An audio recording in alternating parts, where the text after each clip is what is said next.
which is basically the Great Commission. And we know very well, if you know the gospel, if you're a Christian, we know very well why. Because of the eternal impact of those who will hear the gospel. Jesus mentioned that this is the confidence that we have, that if we ask anything according to His will, He will answer, right? I came here and then suddenly I became a born-again Christian with a heart for the gospel, with a heart to join the Great Commission, with a heart to serve God in that capacity and in that way. But I would say that this is a demonstration of the power of God.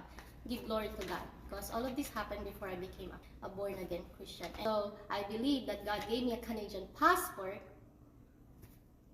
so I can serve Him. So I can literally go to all nations and preach the gospel. Everyone that will hear it and will believe will be saved, and reject it will not be saved. What about those who never heard?